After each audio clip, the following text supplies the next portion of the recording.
Oke, jumpa lagi teman-teman di TFH episode Warrior edisi rekaman. Lagi-lagi bukan berarti kita nggak mau live, tapi satu dan lain hal seperti yang sudah sering aku sampaikan di TFH sebelumnya yang episode rekaman. Ada banyak testimoni atau sharing pengalaman yang akan dibagikan, tapi mungkin terkendala teknis. Tapi tetap testimoni ataupun sharing ini harus jadi semangat dan inspirasi bagi teman-teman warrior. Makanya keluarlah edisi rekaman ini yang awalnya cuman untuk mengcover hari libur, tapi ternyata sudah lebih jauh lebih banyak lagi karena nanti kendala teknis waktu dan segala macam. Tapi cukup sampai di situ. Kita mau sapa hari ini narsum kita dengan Mbak Nila di Serang, Banten. Halo Mbak. Hai, assalamualaikum guys. Kamu Ini dia sudah sehat? ini udah langsung bawa displaynya ini kaos-kaos ya. Ya dong. Promosi sekalian ya, apa-apa. Enggak niat sih. Dia Lihat memang ya. selalu di situ. Memang memang ininya di situ ya, nggak apa-apa sih. Heeh. Mbak Nila sudah ber-KF-nya berapa lama? KF aku mulai Juli Juli. 2017. Juli 2017 berarti sekarang sudah Mau ya jalan 5 tahun ya. 5 tahun. Ya, lima bentar tahun. lagi, bulan depan. Wah, keren. Oh, bulan depan. Nggak kerasa ya? Nggak Heeh. terasa. Bulan depan. Iya, nggak kerasa karena dulu cuman coba-coba. Coba-coba ya. Oh, nah, Iya, itu boleh diceritain coba-coba. dong karena 5 tahun ini kayak kemarin ada beberapa yang sudah 6 tahun kayak Mas Sidik, kemudian ada beberapa itu Ya. Mbak Cumiti juga, mereka juga udah 6 tahun dan ternyata banyak pengalaman dan tips-tips yang bisa dibagikan. Nah, kira-kira sekarang Mbak Nila nih, mulai dari awal aja Mbak, dulu tahu KF dari mana, terus sebelum KF Oh, itu kayak gimana sih, ya kan? Terus oke tahu-tahu oke. bisa tahu KF itu main celoknya gimana, terus mungkin boleh dibisikin provokatornya siapa sih atau tahu sendiri ya kayak gitu. Silakan Mbak, monggo. Oke. Bismillahirrahmanirrahim. Aku dulu mulai KF ya Juli, tapi Hmm. jauh sebelum KF Hmm. eh, sempat overweight, ngerasain overweight. Nggak Oh. gede-gede amat sih. Oh. Cuman momen aku selalu pas Lebaran ya. Pas Lebaran itu Hmm. biasa kan ada WA keluarga kirim-kirim foto Lebaran kan. Hmm. Hmm. Hmm. Pas kirim foto lebaran, ya Allah, gede banget gue ya, nggak sadar gitu. Oh, gegara foto. Gara-gara foto, beneran. Allah. Jadi pas baru nyampe Serang kan baru buka-buka tuh, Iya. buka-buka HP, Ha, ha, ha. dikirimin foto sama sepupu. Ya Allah, aku gede banget ya ternyata, ya Allah. Emang dulu, Nggak emang dulu sadar kayak kan. gimana sih detailnya? Berapa tinggi, berapa berat dulu itu? Aku kan 158 ya. Ha. Nah, ketika itu 7 sampai ke 72. Oh, iya, memang berarti sudah Ah, overweight, tapi enggak sampai yang ya, ini. Tapi nggak banget. terlihat ya, terlihat tapi ya. Tapi kelihatan kan pas di foto kok rasanya gitu amat ya pipi aku kok gede banget gitu. Oh, dulu Mungkin cabi-cabi. karena waktu lewat Lebaran kan, Lebaran Ah, tuh sebenarnya nasi nggak banyak kan, makan nasi hmm, nggak banyak. Cuman kan hmm. emak-emak tong sampah ya,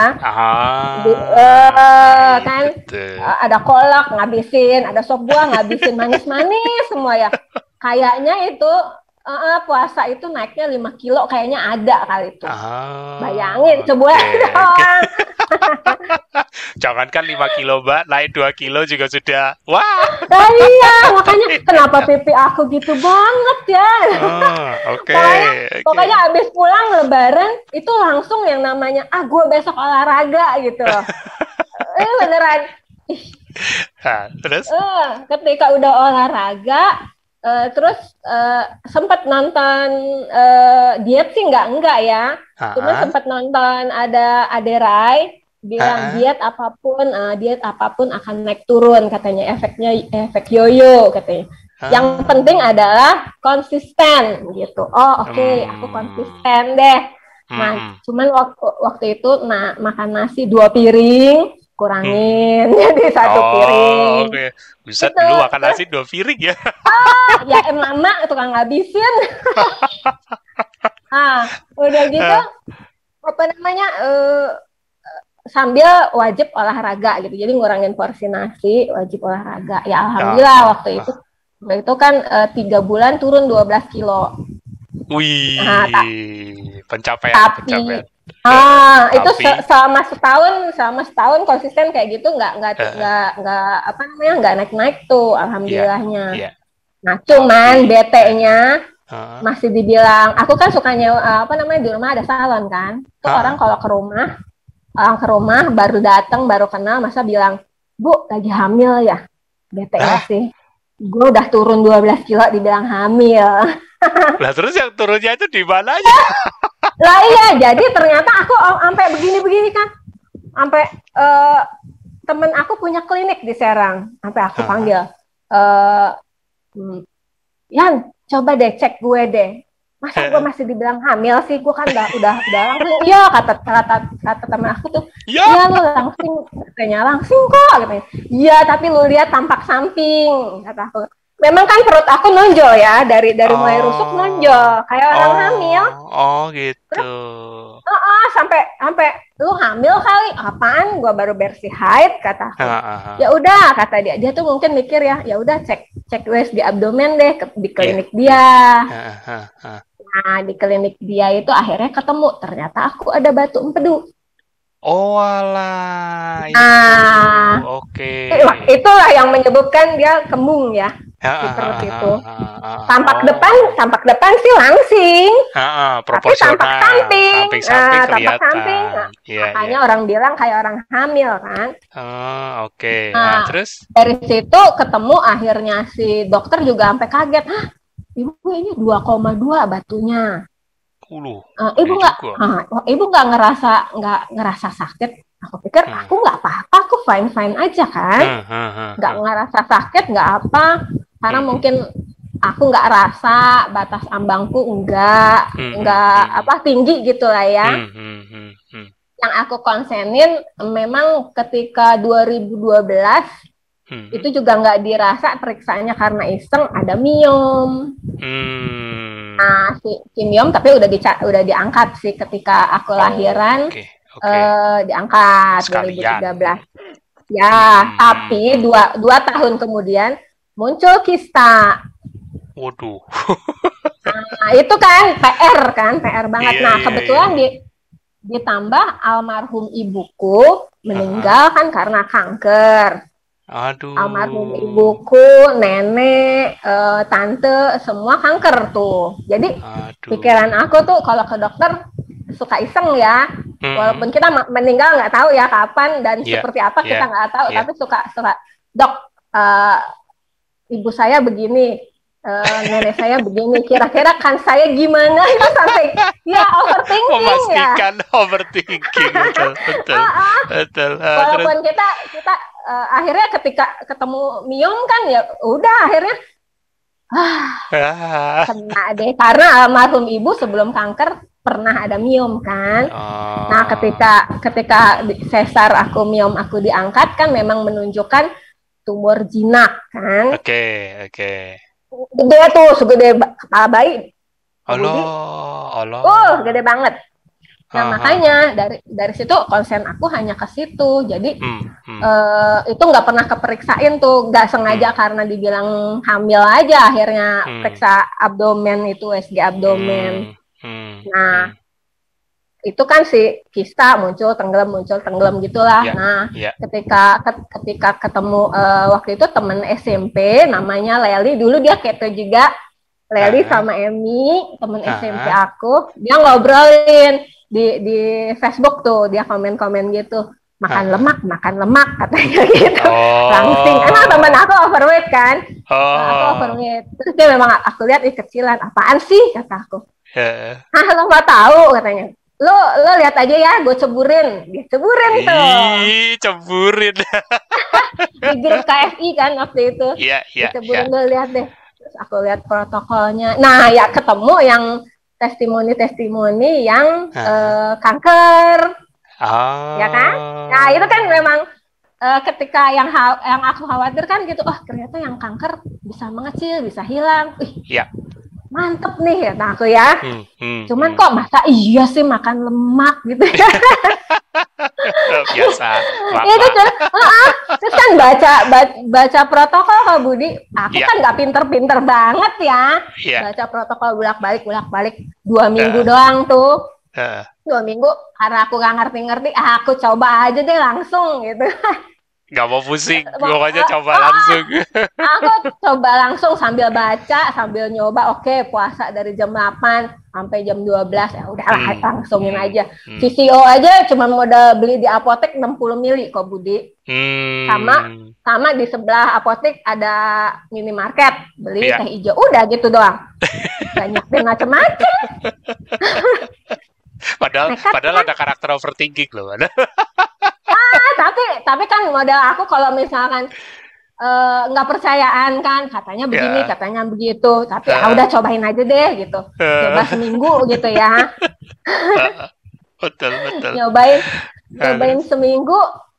Apa yang dirasain? Ternyata yang dulu kalau pagi-pagi kan aku suka nganterin anak sekolah kan. Itu tuh rasanya mungkin karena pagi-pagi si tangan suka kram kan. Aku pikir karena kedinginan, kram-kram biasa gitu, pegel-pegel gitu. Yang sebentar hilang. Aku pikir karena kedinginan, tapi pas seminggu itu kok hilang ya, nggak berasa loh yang ada kayak gitu lagi, kok hilang ya, berarti bukan karena kedinginan kan. Gitu ya. Nah itu yang awal. Terus seminggu apa 5 hari kayaknya kalau aku ngelihat di tele itu 5 hari deh. 5 hari. Nah, aku nggak percaya HC kan. Bukan HC, alarm. Aku nggak percaya alarm. Alarm apaan sih gitu. Aku baru kebenaran tetangga ngirim panen buah mangga. Panen. Itu aku simpen tuh. Kok tambah lama wangi. Aku suka buah banget kan Kak Budi. Aku suka buah banget. Nah, itu mangga. Itu kenapa sih wangi banget? Kayaknya baru berapa hari mah nggak apa-apa kali, nggak ada alarm. Itu ya Allah. Kram, muntah-muntah, sekejap itu langsung dibayar kontan ya. Ternyata. Gak nyangkanya kan itu baru berapa 4 hari kali tuh. Gak nyangkanya kan. Bisa sih, abis itu kapok ya. Nah, cuman aku pikir oke deh nggak apa-apa. Sebentar, kapoknya kapok KF atau kapok ini nggak cheating lagi? Iya, nggak cheating. Ya aku pikir bohong itu ya, masa iya baru sebentar, toh mungkin aku pikir adaptasi sebulan kayak apa gitu ya. Gitu. Oke. Ya aku pikir baru sebentar ini nggak apa-apa lah gitu kan. Itulah langsung berarti saat itu lebih percaya. Maksudnya gini, kadang-kadang kan ada yang baru berapa hari atau seminggu gitu, loh kok aku jadi bergejala, terus jadi kayak parnonya gini, nanti nggak bisa makan lagi gitu kan, berarti nggak bisa seterusnya. Kalau Mbak Nila, aku dulu nggak mikirin begitu sih, pokoknya kayaknya aku modelnya model penurut kali ya. Kata protokol begitu ya udah gitu. Tapi kalau misalnya aku kurang ya perbaiki lagi gitu. Karena waktu itu aku mulai setelah Lebaran juga kan, mulai KF kan setelah Lebaran juga. Terus karena itu waktu itu Syawal, aku pikir ya aku kebiasaan ya udah berapa tahun gitu kebiasaan kok abis itu mesti Syawalan gitu kan. Ketika itu Kak nyoba keto itu aku belum Syawalan. Itu langsung DF dong hari kelima. Puasa kering ya. Langsung DF. Udah gitu model DF-nya aku yang cuma niat doang, nggak pakai sahur, nggak. Nah pokoknya pas bangun pagi, oke, aku udah niat kemarin puasa gitu, jalanin aja. Jadi nggak persiapan itu, nggak persiapan minum, nggak apa. Sementara mulai KF gitu kan, yang kencing mulu. Terus apa yang terjadi? Hari kelima baru kan Syawalan 6 hari ya. Hari kelima itu mau deket maghrib, hampir pingsan di jalan. Oh iya. Nekat.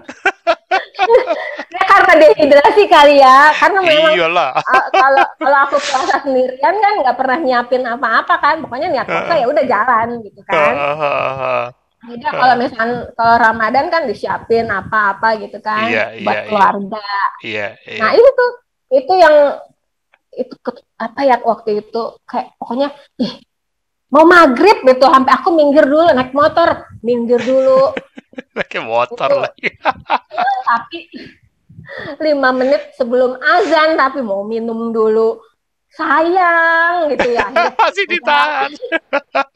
Tanggung kan? Tanggung. Ngadem-ngademin diri.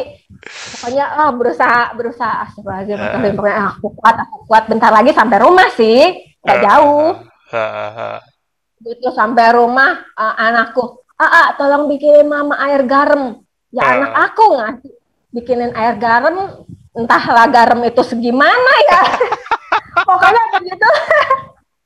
Segelas air anget dikasih garam, pas diminum, waduh, kayak air laut itu. Ya namanya anak kecil disuruh bikin udah lemes banget kan. Iya. Ketika minum tapi emang ya langsung seger ya. Langsung seger. Betul. Iya, memang mineralnya habis. Habis itu kok ini kan di tele itu ngadu aku DF mau pingsan di jalan hari ini. Wah, langsung ributkan. Emang siapa mentornya? Waduh, langsung matiin lagi. Orang nggak pakai mentor ya kita. Niatnya Syawalan.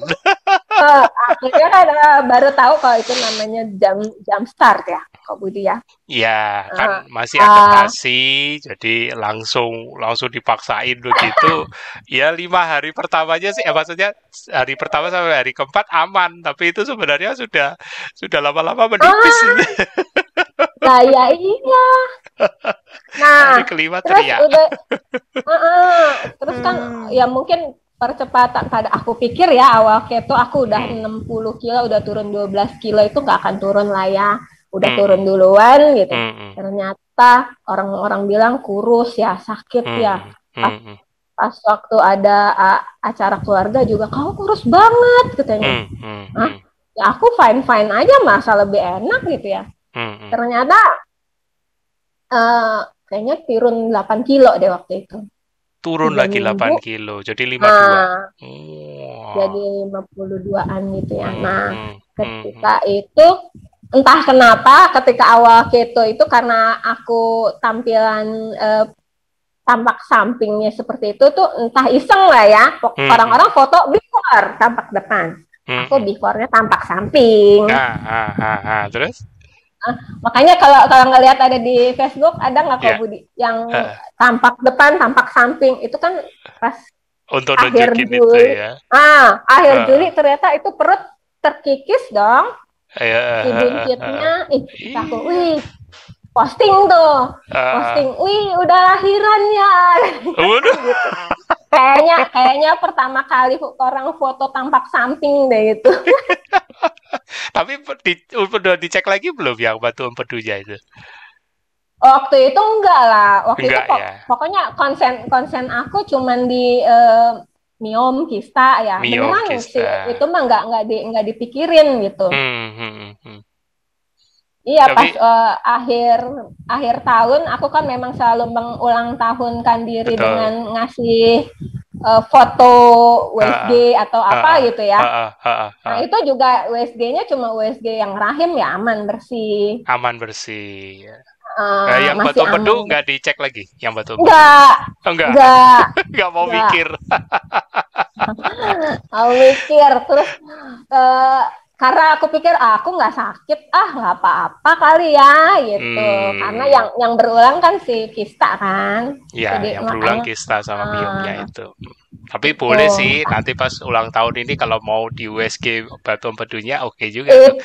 Bisa jadi itu story. ketika 2019 kok. Oh, 2019. Udah ada. Kan ada yang bikin aku masuk ke grupnya Mas Tio kan akhirnya itu. Nah, tapi ada cerita ketika 2018 kan aku pikir aku udah nggak apa-apa lah. Mungkin apaan lah, nggak percaya KLS lifestyle itu nggak apa-apa kali cheating lagi. Nggak apa-apa. Nggak apa-apa kali makan buah gitu. Aku memang aduh kalau buah gitu ya. Kalau nasi aku memang nggak makan. Tapi kalau durian kesukaan banget kan Kak Budi. Kan ya Allah. Aku kalau makan durian dulu tuh 3 minimal 3 sendiri. Yolah. Dulu. Nah, suami aku kan tahu aku suka durian, dia bawa pulang durian. Iya. Durian dari Pandeglang tuh enak banget kan. Aduh, aku makan. Pengakuan. Aku makan, terus 15 menit kemudian keluar semua. Ditolak. Iya, kataku, wah sudah tidak bisa ya, sudah lah ya. Makanya sampai sekarang suami aku ketawa, aman nih duit gue, nggak ada yang minta beli durian lagi sekarang. Udah jelas kulitnya berduri gitu, pasti isinya lebih serem. Oh ya. Aduh.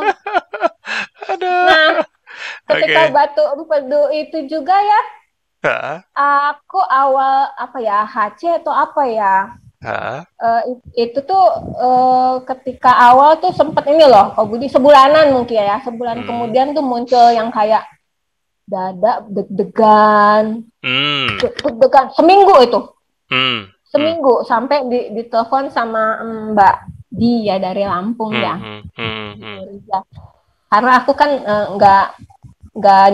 IH belum punya, garam nggak punya, ya kan Cowboy ya. Ditelepon, kamu minum ini Ponari apa nggak punya Mbak, belum beli. Ya udah pakai apa namanya Pokari yang biru muda aja, diminumnya jangan sekaligus ya, nggak ngaruh dong itu. Kan itu diminum di dalam bentuk sepertiga ya, nggak ngaruh. Akhirnya udah cuma pasrah doang loh. Seminggu itu berdebar kayak orang ngos-ngosan abis olahraga.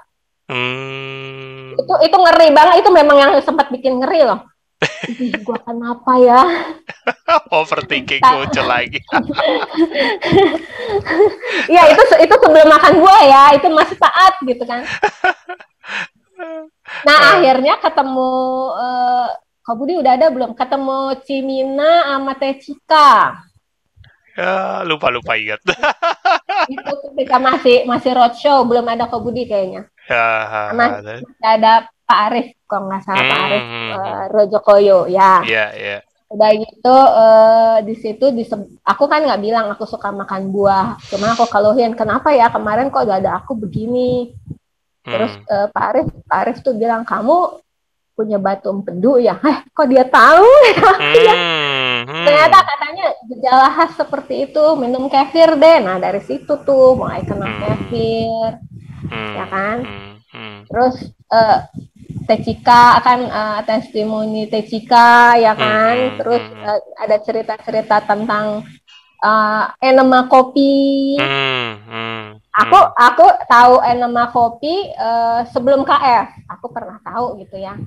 Begitu cerita enema kopi bisa buat Batu Empedu, langsung aku pepet Teh Cika ke belakang panggung. Cika emang beneran ya. Emang tipenya penurut ya. Pokoknya ke klub langsung masuk daftar prioritas. kasih jalan ya. Kan yang kasih Nggak jalan pakai gitu kan. lama. Terus? Iya itu Kak Cika, iya bener, nanti aku kasih kontak temen aku ya katanya. Ya udah aku dikasih kontak, dibimbing segala macem. Itu juga dibilang nanti kalau mau enema kasih tahu aku ya, maksudnya didampingin gitu. Tapi ya aku kan modal baca laksanain gitu. Pas udah selesai baru aku lapor kan, aku udah selesai ini. Kamu kok bilang-bilang katanya temen kecil. Ya udah aman kok, kata aku kan aman kan, nggak apa-apa. Iya itu kan keluar segala macem ya, cacing apa segala macem, pokoknya jorok lah keluar ya. Kan enema juga ada protokolnya ya kalau Budi, itu juga protokolnya kan kebanyakan yang di enema kopi kan yang food combining ya. Nah aku menyesuaikan aja kan dengan keto. Ya kita nggak makan buah, tapi kan alpukat boleh. Ya udah oke, alpukat. Yang lain-lain kan aku ganti aja kayak apa kaldu, ponari. Banyak minum kan sama, banyak minum. Ya gitu. Tapi sempat terhenti karena lagi bangun rumah. Nah itu akhirnya ketemulah yang si abis setelah kejadian duren. Setelah kejadian duren kan ketemu Desember lagi kan? Iya. Ketemu Desember lagi kan cek itu lagi USG lagi. USG. USG lagi kebetulan memberanikan diri USG abdomen. Begitu hasilnya keluar, kistanya ada lagi. Aku cuman ketawa ya gitu kan. Bandel sih lo, ya berarti bener nih harus lifestyle gitu kan. Walaupun nggak makan nasi, ternyata dari buah-buah yang kayak durian itu pengecualian lah ya, itu beneran deh. Aduh. Tapi kan aku makan stroberi yang gitu-gitu banyak kan. Akhirnya dia tumbuh. Gara-gara memang suka buah ya, jadi begitu lihat di protokol bisa stroberi gitu. Makan deh. Kan? Itulah ternyata ya kelebihan mungkin. Nah, muncul tuh kista batu empedu ada lagi. Ada lagi, padahal sempat hilang loh. Mungkin kemarin kan pas enema kopi itu kan keluar tuh batu, ada tuh panjang gitu kayak pensil, itu panjang lah kayak puntung rokok, gede loh padahal. Makanya begitu foto ada lagi tuh si kantung empedu si pinggir-pinggirnya penuh lagi. Kalau yang satu tunggal masih itu. Batu aku kan tunggal. Batu aku tunggal. Masih itu yang satu itu masih. Ternyata ada lagi, ya udah aku ketawa aja kan, cuman ngetawain diri sendiri aja lu sih gitu ya, nggak percaya lifestyle sih gitu kan. Habis itu kejot lagi. Kejot enema lagi. Akhirnya kan ya sudah, sejak situ mulai dari situlah taatnya, karena ternyata cheatingnya kan oh ya lu harus lifestyle kan, tadinya kan nggak percaya lifestyle, ternyata bener kan, apalagi si kista itu sensitif banget kan kalau naik gula darah ya. Iya, betul. Dia tumbuh kan. Nah, makanya ketemu Mas Tio.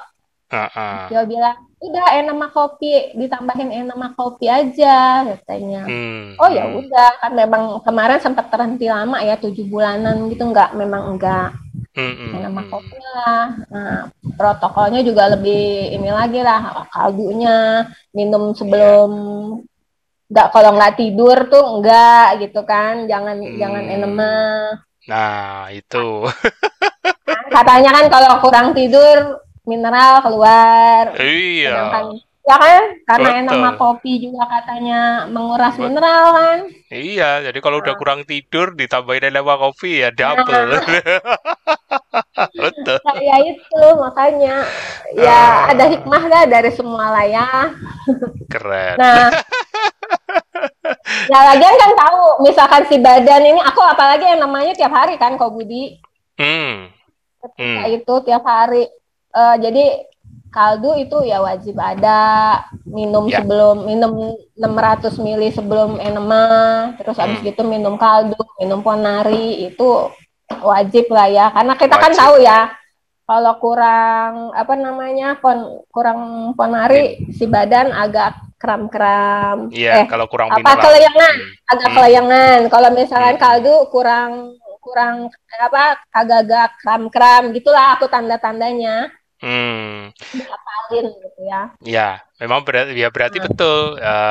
Ya ini buat teman-teman yang melihat atau mendengarkan harus tadi kata kuncinya dari Mbak Nila adalah mengenali badannya, ya. Mengenali badannya, karena kalau misalnya frekuensi enemanya tidak setiap hari, ya otomatis ya tidak perlu sampai segitu ekstrim menjaga, ya kan. Nah, kalau karena kan ini lagi membahas Mbak Nila ya, kita justru ingin tahu terapi kan. Lagi terapi gitu kan, apapun itu ya kan. Tapi batu empedu yang muncul lagi itu gimana ceritanya?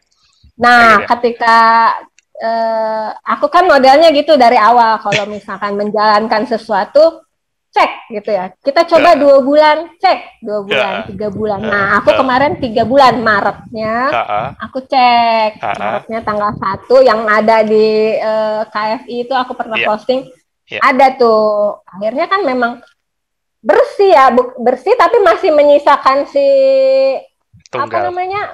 Batu yang tunggal itu masih tinggal 1 senti. Aku kan mikir ya, si batu empedu kan letaknya persis di ujung saluran tuh. Iya. Di ujung saluran itu aku mikir kayaknya kalau aku jungkirin masuk. Tertengking banget gitu ya. Walaupun si kantong empedu itu udah bersih, tinggal itu satu gemesin kan. Gemesin banget. Padahal udah turun dari 2,2 jadi 1. Itu gemesin banget satu, mungkin keras banget kali batunya ya. Ya kok ini banget. Itu masih sampai sekarang atau sudah? Ceritanya gini, sabar. Ceritanya itu 1 Maret itu menyisakan itu kan, 1 senti. Si batu. Nah, abis itu aku ikutan FBM. Grupnya Mas siapa? Fastosis Building Muscle itu loh. Oh, Mas Firman ya kalau nggak salah. Ya, Mas Firman. Aku kan udah kurus banget kan. Oh, oke. Kurus kan, kupikir. Nah, ketemu lebaran, aku kok badannya udah kayak papan penggilesan yang garis-garis gitu ya. Kayaknya aku harus olahraga deh gitu kan. Ya udahlah. Akhirnya FBM, nggak puas dengan FBM, nge-gym. Nah, tapi sebelum itu si batu mungkin karena aku squat terus waktu itu mungkin masuk ya si itunya, ditambah waktu itu kan ditambah kata dokter Asri almarhum, ditambahin kefir, ditambahin ponari 1 liter gitu kan, katanya mengempukkan batu katanya. Ya nurut. Nah, ketika itu yang malesnya bikin aku kayak kefir bikin sendiri kan, karena harus minum itu terus kan, akhirnya bikin sendiri. Problemnya aku kan pemalas, bikin sendiri. Orang mah 72 jam itu, ketika itu 10 hari apa 14 hari loh enggak. Aku minum loh. Aku minum yang ada langsung bulet seminggu.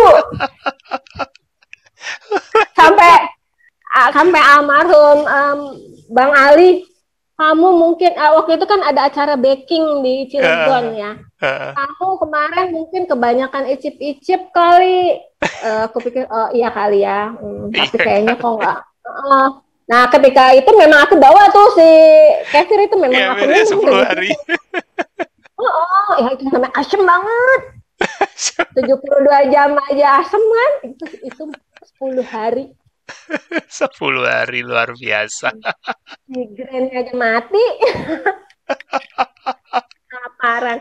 Itu tapi, nah dari situ seminggu keluar batu gitu loh. Batu-batu mau keluar lagi. Kalau aku kayaknya di foto aku ada deh tuh, karena setelah tanggal 1 ada tuh aku posting. Iya. Aku foto lagi keluar batu-batu lagi. Wah. Nah, itu termasuk yang paling besar itu yang masuk ke saluran itu yang ampun sakit sampai ke belikat sini tuh sakitnya. Aku yang hampir masuk ke UGD itu ya, karena aduh sakit banget sampai seharian itu yang sampai gemeteran. Iya. Gemeterannya tuh yang udah shaking gitu. Aku nggak enak banget sih, lemes banget ini. Kata suami aku, gimana mau ke UGD? Ya udah ntar kan dia pulang kantor, ya udah ntar dia pulang kantor. Nah, ketika itu aku mikir kayaknya sih mau keluar nih sesuatu nih, aku pikir gitu karena kalau enema kopi kalau ada mau keluar sesuatu kan dia mules. Mulus dan perut enak kan. Nah, itu hari itu nekat dong. Paginya udah enema. Masih. Aku nekat siangnya enema lagi. Gila nggak? Karena aku yakinnya kayaknya bakal keluar lagi deh ini. Ya kan? Pokoknya kalau abis ini aku masih sakit, oke fix ke UGD gitu kan. Dan benar, itu memang keluar tuh si batu yang mungkin yang gede itu ya. Terus keluar tuh batu yang aku akhirnya posting tuh ya, itu batu yang aku sambil ambil foto tunjuk itu tuh. Karena kan kalau yang lain-lain batu keluar batunya serpihan kan. Iya, serpihan, betul. Serpihan kayak pasir. Kalau itu yang hampir UGD itu yang rasanya udah keringet dingin, gemeteran. Aku kan mungkin kalau orang lain udah pingsan kali. Udah panik. Ini padahal ada overthinking loh. Tapi herannya kok ya yakin. Karena ini kayaknya gejala khas kalau dia mau keluar kayak begini gitu kan. Tapi habis keluar itu lega ya Mbak ya? Lega banget. Langsung seger. Aneh kan? Berarti kan benar itu si namanya batu 1 cm, si saluran 0,5. Gimana nggak sakit sih? Masuk ke situ kan? Iya, kayak nyumbet. Itu apa yang terjadi kalau si sumbatan justru nggak keluar? Kuning kali aku ya kan? Tambah lemes. Nah, tapi kan katanya mintanya dicukirin supaya nggak keluar. Iya. Itu ketika masuk dong gitu kan. Aduh, benar-benar si batu perjuangan dan perjalanannya. Nah, udah gitu kan ya udah itu udah keluar ya sudahlah. Aku belum USG lagi pas ketika itu belum USG lagi juga kan. Terus ya udah olahraga tetap jalan. Nah, olahraga juga tantangan tersendiri kan tuh. Tadinya juga modal nggak percaya ya, maksudnya nge-gym bisa naik berat badan gitu ya. Nah itu juga adaptasi di nge-gym, uji coba dengan waktu, uji coba. Nah itu sempat namanya overtraining kali ya. Yang belakangan baru tahu itu namanya overtraining gitu ya, kecapean. Kegilaan dengan euforia keton yang so kuat gitu ya. Bayangin 2 jam nge-gym gitu kan, tapi kok fine aja gitu, padahal lama-lama tumbang 3 ya kan. Yang Kak Budi aku bilang kok aku kelayangan terus ya, terus kata Kak Budi itu kali enemanya coba kurang, itu udah dikurangin tapi kok masih kelayangan ya. Terus masih belum tuh kalau dulu kan belum musim overtraining dulu belum musim ya. Iya. Aku kurangin jam olahraga jadi seminggu 3 kali. Tapi ya naik BB ya naik ya, BB naik ya alhamdulillah. Tapi sempat ada mungkin sakit ya di sini. Iya. Sampai sakit mungkin entah overtraining atau gimana, tapi ketika itu ada menyadari bahwa kok kalau aku makan si sakit ini tambah sakit. Tambah celer, tapi kalau kita jam puasa dia adem aja gitu. Loh, kenapa ya ini? Coba apa yang dipikirkan? Aku WF3. Gila kan gue. Aduh. WF3, tapi emang iya, abis WF memang itunya hilang, udah hilang. Karena kan sebelumnya udah dipijit kok nggak hilang. Takutnya kan karena salah angkat atau apa gitu ya. Udah dipijit nggak hilang, udah itu nggak hilang. Makanya aku pikir kok kayaknya kalau dia puasa dia oke, baik-baik aja, ya udah kan, ya udah aku WF aja gitu kan. Overspending itu karena ketika dicek GDP-nya ketika itu 61, jadinya inflamasi kali ya. Padahal ketika aku pernah iseng pas kista hilang itu GDP aku kan 54 ya. Oh, iya. Ketika WF jadi 51, oh berarti baru 61. Sadar kan sekarang ya berarti karena itu gitu ya. Tapi memang sih hilang sih, tangan sakitnya hilang langsung. ini tipikal mama nekat ya kan, udah gak pakai mentor. Tipikal yang belajarnya hajar aja deh gitu. Pokoknya belajarnya nabrak. Tapi kan masih di koridor gitu ya, masih tahu kalau ini jangan nekat-nekat banget gitu. Nggak sampai dinekatin 5, 6, 7 enggak. Cuma udah selesai 3 udah gitu. Untungnya sadar. Bulan depannya gitu lagi, akhirnya jadi ketagihan WF, tapi akhirnya pas udah WF kayaknya udah nggak fun nih, udah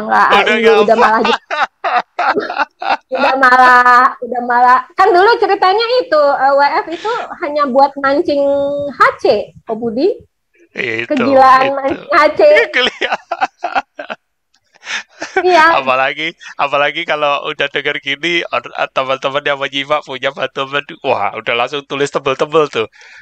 Enema kopi banyakin, kefir banyakin.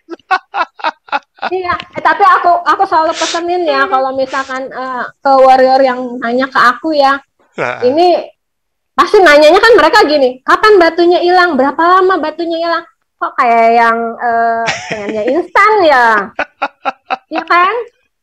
Aku karena pengalaman aku kemarin sempat cheating buah itu, kata aku, Mbak, kalau mau cepet operasi aja sih, gitu kan? Pikirin kalau mau hilang itu pikirin untuk KFLS, tuh bilang, karena kalau Mbak udah hilang, terus Mbak karbo lagi, itu muncul lagi loh. Karena pengalaman sendiri kan? Iya betul. Sempat bersih, tinggal yang tunggal, begitu cheating, muncul lagi sekeliling. Iya, beneran. Aku selalu bilang gitu, muncul lagi, kata aku.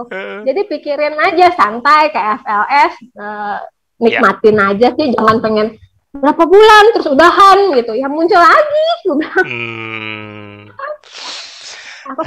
aku selalu bilang gitu. Ini seneng loh. Padahal tadi awalnya sempat bingung. Wah, aku mesti cerita apa? Akhirnya mengalir aja kan.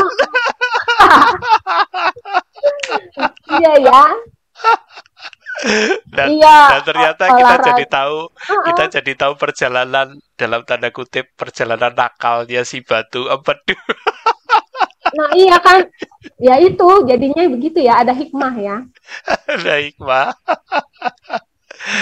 Tapi ya ini maksudku uniknya setiap pengalaman warrior itu di sini. Jadi dari sini pun kita banyak belajar, walaupun mungkin cerita Mbak Nila ini baru satu sisi ya, baru satu cerita seputar batu empedu ya kan. Padahal Mbak Nila sering juga ngobrol sama aku ya, kita dulu ya, tentang tensi yang rendah. Tapi jangan sekarang, nanti aja. Oh gitu, episode berikut. Iya nggak tahu, nanti moga-moga ada kesempatan. Karena ya tanpa sadar kita hampir 1 jam. Oh ya, masa? Ada belum cerita overthinking ya? Loh, belum cerita. Tapi sudah terlihat di situ. Nah, mungkin tadi sempat clue-nya itu adalah karena nurut. Nah, memang ada karakter penurut dari Mbak Nila. Jadi nggak mau banyak pusing, ya kan? Ya udah langsung eksekusi aja. Nah, biasanya ini yang jadi unik karena aku biasanya berpikir banyak orang itu cenderungnya begitu. Kalau sudah memilih overthinking itu susah untuk langsung eksekusi. Nggak mau melangkah ya?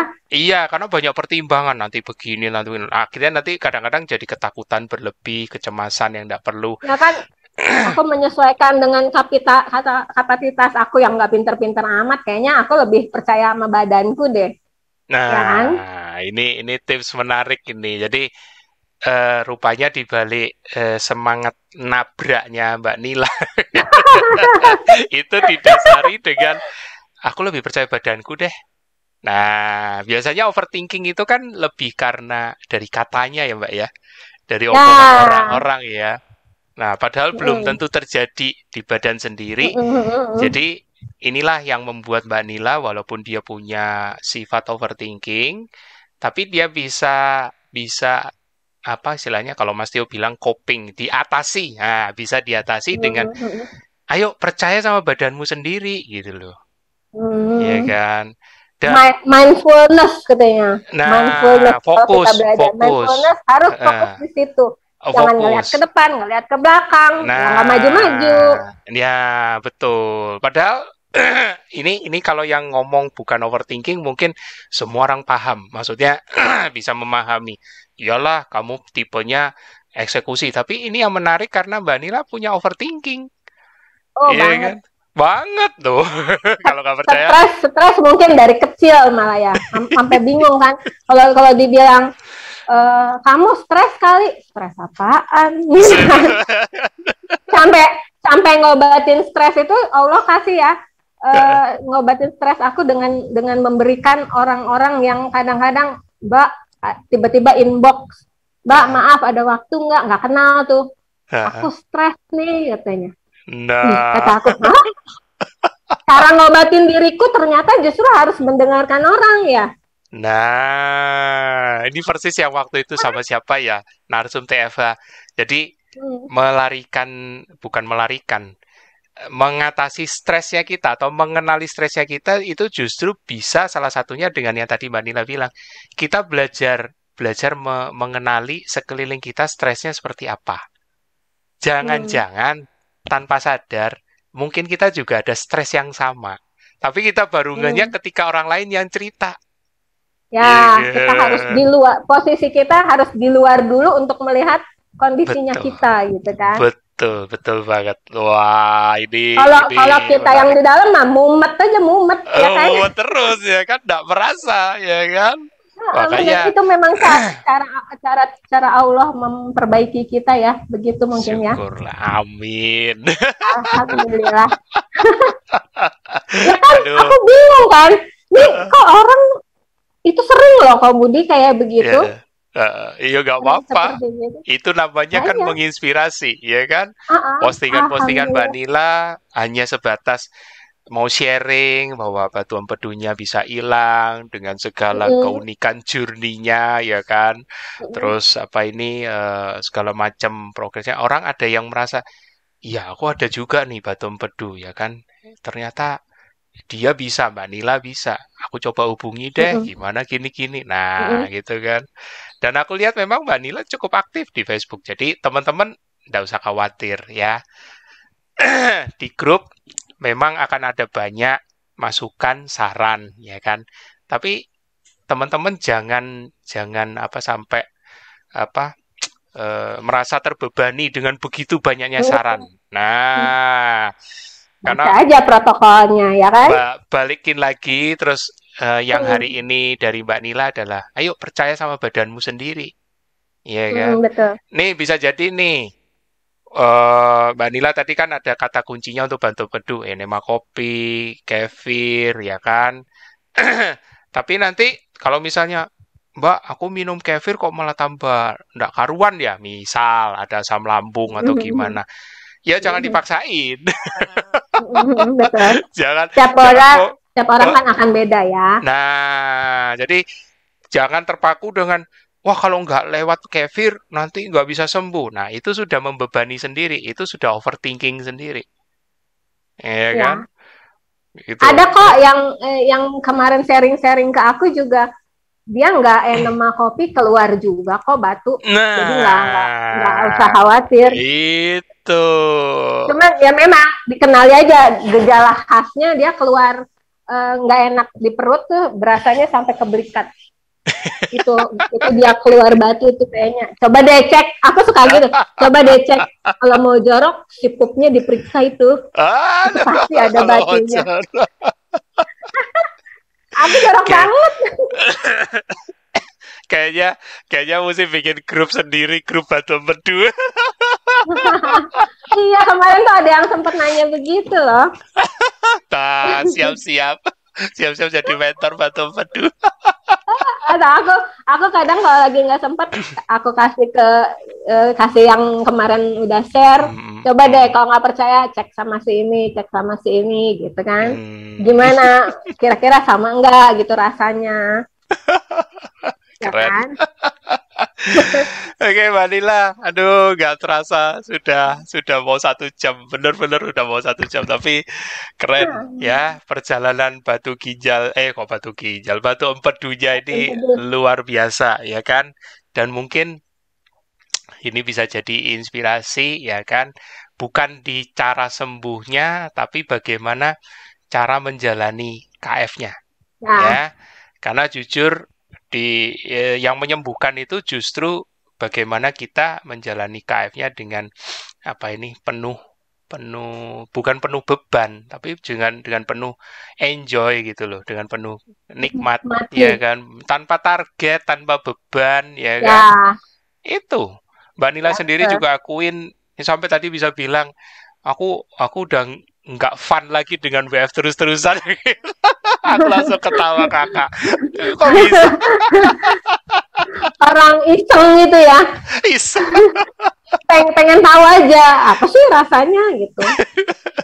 Dan ketika badannya sendiri memberitahu, oh udah nggak terlalu enak ya, walaupun ada sih efeknya, efek positifnya. Tapi ya itu yang tadi. Seger ada. Seger, cuman ya itu tadi aku juga heran. Nggak fun lagi tuh, udahlah ngapain. Nah, mungkin udah berlebihan gitu kan. Nah, ini atau yang mungkin ketika melaksanakan mungkin kurang tidur atau apa gitu. Nah, ya kondisinya kan setiap bulan akan berbeda ya. Betul. Nah, itu. Jadi sangat-sangat subjektif, dan kendalinya itu ada di tangan masing-masing. Ya, jadi jangan terpaku. Kayak tadi misalnya, oh untuk batu empedu harus eka tiap hari, kata Mbak Nila, loh lah repot ya. Enggak, minimal tiga kali aja, 3 kali sih cukup. Itu kemarin memang over. Untungnya di overnya di aku yang taat banget ya, jadi nggak aman-aman aja. Dan Mbak Nila kan tahu, dan Mbak Nila tahu antisipasi caranya gimana. Nah, itu yang harus lebih paham, karena seperti Mbak Nila bilang, enema kopi pun ada protokolnya ya kan, WF pun juga ada batasannya ya kan. Nah, bahkan yang tertulis di protokol, karena Mbak Nila kebetulan pecinta buah ya kan, itu pun juga ada aturannya. Bukan berarti tertulis terus wah ini bebas, wah cilaka. Apalagi aku memulai KF dengan GDP juga nggak tinggi kan, udah 78 gitu kan. Betul. Itu bukan berarti merdeka. Nah, jadi ini miumnya harus dijaga banget itu. Contoh yang bagus ya tadi, karena Mbak Nila ngomong GDP, aku extend sedikit. Jadi kadang banyak berpikir kalau sudah di bawah 80 aman untuk segalanya. Ya kan? Nah, padahal bukan di situ. Bukan di angka 80-nya. Kalau di Mbak Nila, justru angka 80-nya Mbak Nila adalah 54 ya. Ya, 54 ketika hilang kista itu. Ketika hilang kista, kondisi badannya fit, tidak ada gangguan, angka 80-nya Mbak Nila itu di 54. Nah, jadi begitu ada overstress, entah apapun penyebabnya, dari overthinking, dari overtraining, ya dari kurang mineral dan segala macam, naik loh jadi 61. Jadi sama itu dengan 80 ke 90. Sama. Untuk sel kista itu ya tumbuhlah dia yang harusnya mati suri udah kayak dikasih makan ya karena stres ya. Karena kalau yang nggak ngerti dipikirnya masih aman di bawah 80. Wah, ini orang dengan cueknya aku makan wafer satu kotak aman di bawah 80. Lah kalau yang ada sel begini hidup ya itunya. Selnya. Jadi teman-teman mesti paham makna angka 80. Betul tertulis di protokol 80. Tapi harus kenali titik keseimbangan GDP-nya masing-masing.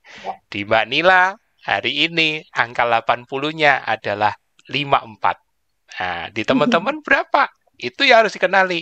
Aku sering kasih tahu, ayo kenali titik keseimbangan GDP-nya saat fit, saat kemasukan karbo, dan saat overstress. Nah, biasanya overstress ini di tengah-tengah. Ya kan? Kalau pakai patokan 80 itu saat fit atau di bawah 80. Kemudian kalau kemasukan karbo, cheating, biasanya di atas 100. Ya, biasanya. Nah, overstress itu di antara itu. Bisa 90, bisa 88, bisa 95, tergantung. Makin stres, ya makin naik. Bisa jadi nanti di atas 100. Wah. Itu. Kalau yang punya sel kayak aku, bangsa kanker, kista, miom, walah, meledak gitu. Itu padahal makannya sudah bener. Iya. Itu. Wah, keren. Thank you banget.